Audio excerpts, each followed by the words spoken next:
Dice Jeremías capítulo 14, versículo 22. Hay entre los ídolos de las naciones quien haga llover, y dará los cielos lluvias. ¿No eres tú Jehová nuestro Dios? En ti, pues, esperamos, pues tú hiciste todas estas cosas.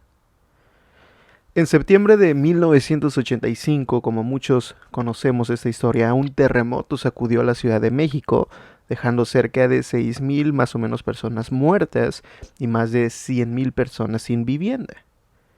Una persona hizo un evento donde quiso usar este tema como una ilustración o lección de ciencias muy simple, por lo cual preguntó a las personas, ¿saben ustedes qué causó el terremoto? Y él había pensado en contestar su pregunta con una sencilla explicación de fallas geológicas y de desplazamiento de las rocas en la corteza terrestre. Sin embargo, su lección de sismología pronto se convirtió en una discusión teológica, una discusión acerca de Dios. Cuando su hija de 8 años le respondió, yo sé por qué. Dios estaba juzgando a esa gente.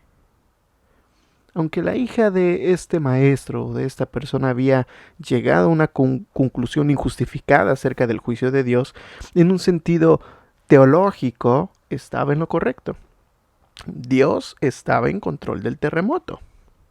¿Por qué permitió que esto sucediera? Y esta es una pregunta que no podemos responder y no debemos tratar de hacerlo, pero podemos decir basados en las escrituras que Dios en efecto lo permitió o hizo que ocurriera. Todos nos hemos visto afectados por el tiempo y las fuerzas de la naturaleza, cada uno en diferentes oportunidades de alguna u otra manera. Y la mayoría de las veces el tiempo nos causa inconvenientes. Por ejemplo, puede que tengas un vuelo retrasado por causas del clima, un paseo cancelado o algo similar, y con frecuencia la gente en algún lugar se ve seriamente afectada por el estado del tiempo y por las más violentas fuerzas de la naturaleza, como son los huracanes. Una prolongada sequía dañará la cosecha de los campesinos o una granizada destruirá todo en una hora. Un tornado puede dejar cientos de personas sin vivienda y un tifón puede arruinar miles de hectáreas de cosecha. Y cuando somos afectados por el estado del tiempo, bien sea por un simple inconveniente o por un desastre mayor, tendemos a considerarlo tan solo como una expresión impersonal de ciertas leyes establecidas meteorológicas o geológicas. Un sistema de baja presión cae sobre nuestra ciudad, causa una terrible nevada y se cierra el aeropuerto, el día que quizás tú debes viajar por algún compromiso, fuerzas dentro de la Tierra doblan continuamente su corteza hasta que ésta cede causando un gran terremoto, ya sea algo insignificante o traumático, tendemos a pensar en las expresiones de la naturaleza como algo que sucede. Y nosotros, como las desafortunadas víctimas de lo que ella depara. En la práctica, aún las personas que confiesan o dicen tener su fe en Cristo tienden a vivir y pensar como las personas que creen que en medio de las leyes de la naturaleza Dios no las controla completamente. Pero Dios no dejó el control diario de su creación, sino estableció leyes físicas para gobernar las fuerzas de la naturaleza que operan continuamente de acuerdo con su soberana voluntad. Un meteorólogo ha determinado que hay una de cerca de 1400 referencias a la terminología climática en la Biblia, muchas de las cuales atribuyen todos los fenómenos del tiempo directamente a la mano de Dios. La mayoría de estos pasajes hablan del control de Dios sobre todo el tiempo y no solo de una intervención divina en ocasiones, como si Dios dijera, esta vez sí voy a utilizar esto para algo, o esta vez sí quiero controlar esto. No, no, no, no, no. Él está en control. Vamos con unos pasajes que nos pueden ayudar en esta idea. Vamos a leer Job capítulo 37, versículo 3, 6 y 10 al 13. Job capítulo 37, versículos 3, 6 y después del 10 al 13.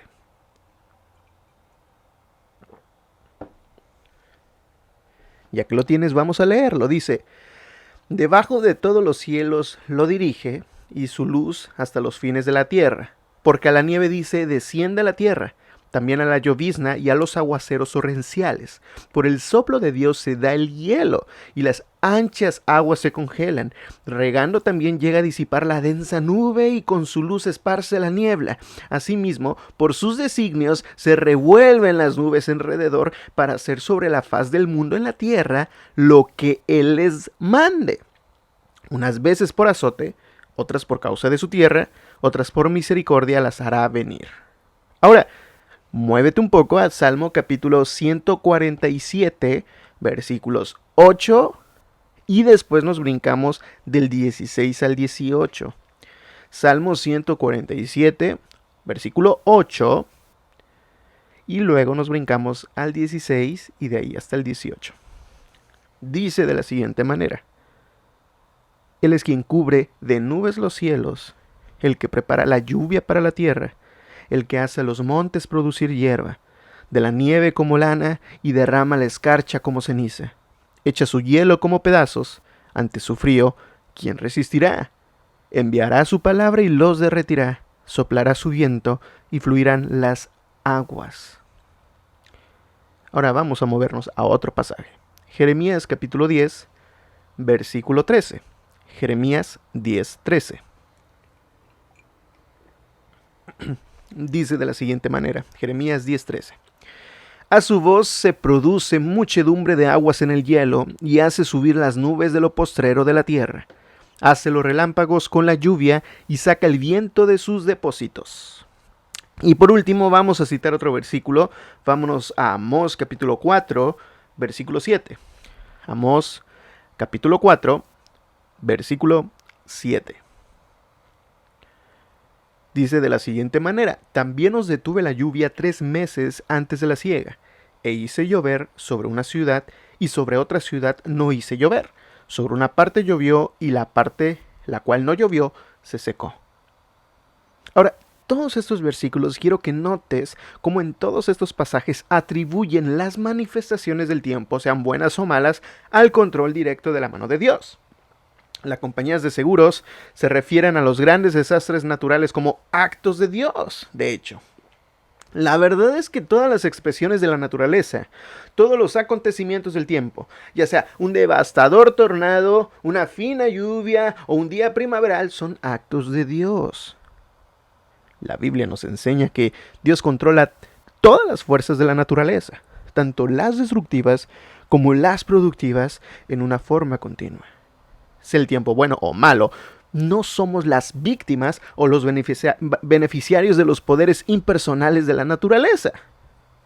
Dios, que es el Padre amoroso y celestial de todo lo verdadero, es el soberano sobre el tiempo y ejerce su soberanía en todo momento.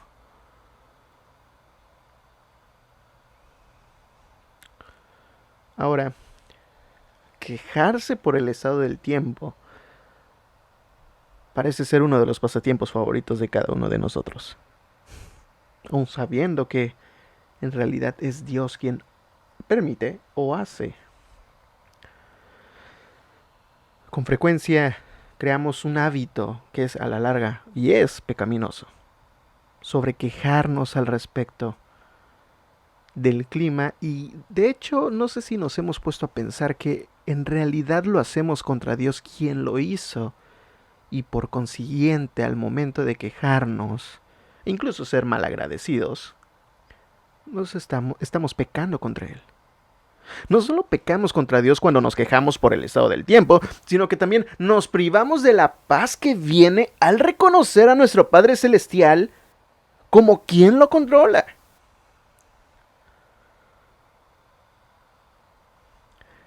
Ya sea que el estado del tiempo solo interrumpa mis planes o destruya mi casa, necesito aprender a ver la mano de Dios soberana y amorosa en medio de las cosas.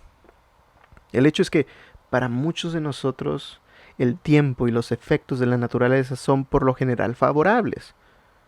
El tornado, la sequía y hasta una nevada que retrasa algún viaje o plan que tenías, son la excepción, no la regla. Tendemos a recordar el mal tiempo y dar por hecho el bueno. Sin embargo, cuando Jesús habló acerca del tiempo, lo hizo refiriéndose a la bondad de Dios. Lee conmigo Mateo capítulo 5, versículo 45. Mateo 5, 45. Dice de la siguiente manera: para que seáis hijos de vuestro Padre que está en los cielos, que hace salir su sol sobre malos o buenos, y hace llover sobre justos e injustos. Y aunque Dios algunas veces usa el tiempo y otras manifestaciones de la naturaleza como un instrumento de juicio, lo hace con frecuencia más que todo como una expresión de su gracia provisoria para su creación. Tanto el creyente como el que no lo es se benefician del clima que Dios por su gracia nos da. Y de acuerdo con Jesús, este no es solo el resultado de ciertas leyes inexorables y fijas. Dios controla esas leyes, hace que el sol brille y envía la lluvia. Dios ha establecido ciertas leyes físicas para el funcionamiento de su universo. Sin embargo, estas operan momento a momento de acuerdo a su directa voluntad. No debemos quejarnos, al menos aquellos que creemos en Dios. No deberíamos estarnos quejando del clima, ¿sabes? Sino aprender a dar gracias por este. Dios, nuestro Padre Celestial, nos envía cada día lo que Él considera más conveniente para su creación. Ahora, lo que nos lleva esto a otra pregunta. ¿Qué pasa con los desastres naturales que con frecuencia ocurren en varias partes del mundo? Muchos, incluso que tienen su fe en Cristo, luchan con los innumerables desastres naturales de gran magnitud alrededor del mundo. Un terremoto en algún otro lugar, una hambruna en otro, tifones, sequías en otros, miles de personas muertas y otras agonizando lentamente por el hambre, regiones enteras devastadas, cosechas arruinadas y hogares destruidos. ¿Por qué permite Dios todo esto? ¿Por qué permite que niños inocentes tengan hambre?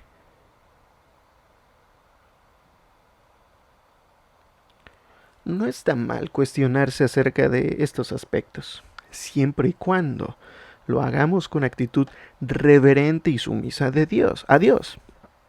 En efecto, el dejar de cuestionar acerca de estas grandes tragedias podría indicar una falta de compasión de nuestra parte hacia los demás.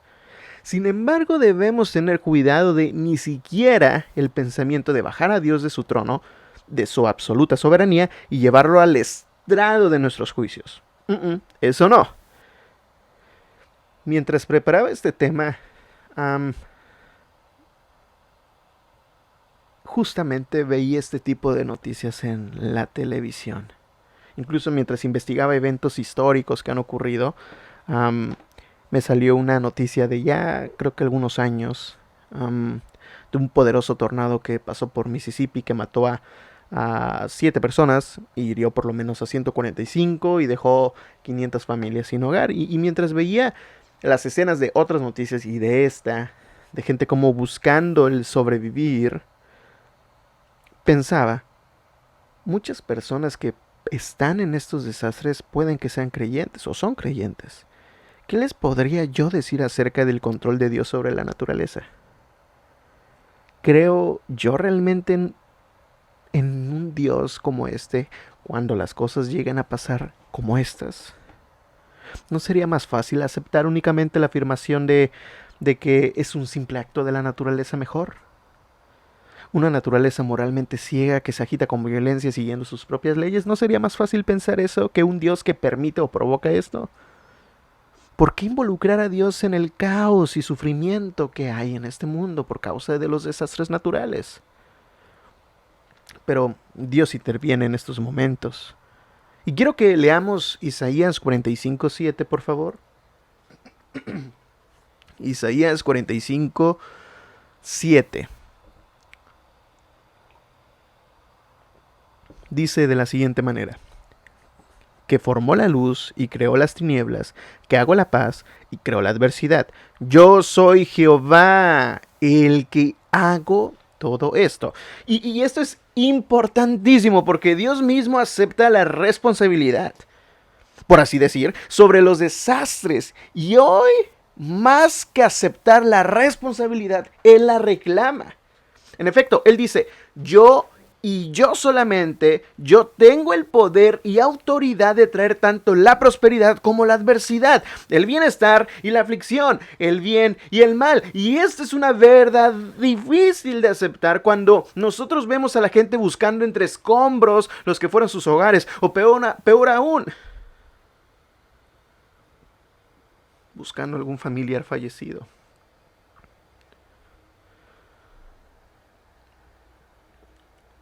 Obviamente no entendemos por qué Dios crea un desastre o por qué hace que suceda en una ciudad y no en otra. También reconocemos que así como Dios envía su sol y lluvia tanto a justos como a injustos, también envía a los dos el tornado, el huracán o terremoto. La soberanía de Dios sobre la naturaleza no significa que los cristianos nunca se encuentran en las tragedias o desastres naturales, pues la experiencia y la observación nos demuestran claramente todo lo contrario. La soberanía de Dios sobre la naturaleza significa que lo que suframos por el clima u otras fuerzas de ello, enfermedades en plantas, plagas en cosechas, pandemias, todos los sucesos están bajo el vigilante, soberano y absoluto control de nuestro Dios. Lo que nos lleva a una última cosa, que hay en cuanto a las aflicciones físicas. La enfermedad y las aflicciones físicas son otra razón en la cual nos cuestionamos acerca de Dios. Nacen bebés con grandes defectos y el cáncer golpea a personas que aparentemente han hecho todo lo posible para protegerse de él, y otros experimentan dolores continuos durante años sin ningún alivio médico. Incluso aquellos que tienen salud normal y fuerte algunas veces se enferman en los momentos más inoportunos. ¿Es Dios soberano sobre este aspecto de la naturaleza? ¿Tiene control de las enfermedades y dolencias físicas que nos afectan? Cuando Dios llamó a Moisés para que sacara a los israelitas de Egipto, este discutió su ineptitud argumentando ser lento para hablar, en otras palabras que era tartamudo. Y la respuesta de Dios es muy instructiva para nosotros en este aspecto de aflicción física, porque Él dijo en Éxodo capítulo 4 versículo 11, Éxodo 4:11 lo siguiente: ¿quién dio la boca al hombre? ¿O quién hizo al mudo y al sordo? Al que ve y al ciego. ¿No soy yo Jehová? Notemos aquí que Dios se atribuye específicamente o mejor dicho, a su acción las aflicciones físicas, sordera, mudez y ceguera, las cuales no son solo el producto de genes defectuosos o accidentes de nacimiento. Estas cosas pueden, en efecto, ser las causas inmediatas, pero detrás de ellas se encuentra el propósito soberano de Dios. No hay persona ciega o sorda en este mundo que Dios no haya planeado que lo fuera.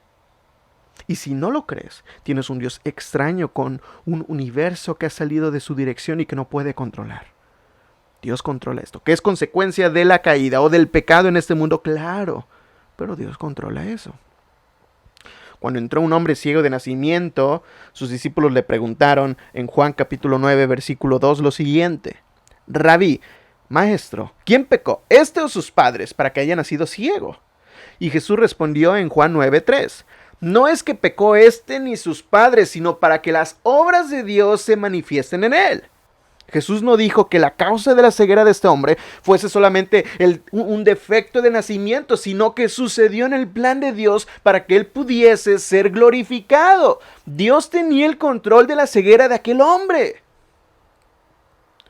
Este Dios es el Dios de la sordera, de la mudez, de la ceguera. También es el Dios del cáncer, la artritis, el síndrome de Down y todas las demás aflicciones que tenemos nosotros o nuestros seres queridos. Ninguna de estas circunstancias simplemente sucedieron, sino que todas hacen parte del deseo soberano de Dios. Y tal afirmación nos lleva directamente al problema del dolor y sufrimiento, porque un Dios soberano que nos ama nos causa dolor y aflicción. La respuesta a esta pregunta está más allá del alcance de este tema que estamos exponiendo aquí. Brevemente, creo que toda la creación está sujeta a la frustración causada por el pecado de Adán, como dice Romanos 8:20. Así que podemos decir que la causa principal de todo dolor y sufrimiento debe buscarse en la caída. Las heridas y el dolor de Dios no son arbitrarios o caprichos, sino una respuesta decidida al pecado del hombre. Su soberanía está sujeta a la creación, a la frustración, aún rige sobre el dolor. Todas las leyes de la genética y la enfermedad están bajo su control, como lo están las leyes de la meteorología. Mi propósito no es tratar teológicamente los problemas del dolor, sino ayudarnos a tratarlos al nivel de la fe y seguridad en Dios. Lo primero que tenemos que hacer para confiar en Dios es determinar si Él tiene el control, si es soberano del área física de nuestras vidas. Si no lo es, si las enfermedades y aflicciones simplemente ocurren, entonces es claro que no hay bases para confiar en Él. Pero si es soberano en esa área, entonces tenemos que confiar en Él sin entender los aspectos teológicos involucrados en el problema del dolor. Y para terminar, quiero comentarte que hace 100 años, o cientos de años mejor dicho, el profeta Habacuc, alguien que escribió, que tú puedes leer en tu Biblia, viendo todo el mal a su alrededor, se atormentó con la pregunta: ¿dónde está Dios? Finalmente llegó a la conclusión de que, aunque no entendía lo que Dios estaba haciendo, confiaría en Él. Su afirmación de confianza puesta en el idioma de un mundo desmoronándose a su alrededor sería un perfecto ejemplo que deberíamos seguir cuando tratamos de entender el control de Dios o soberanía de Dios sobre la naturaleza. Habacuc dijo lo siguiente, y me encantaría que lo leyéramos juntos. Habacuc 3, versículos 17 al 18. Habacuc 3, versículos 17 al 18.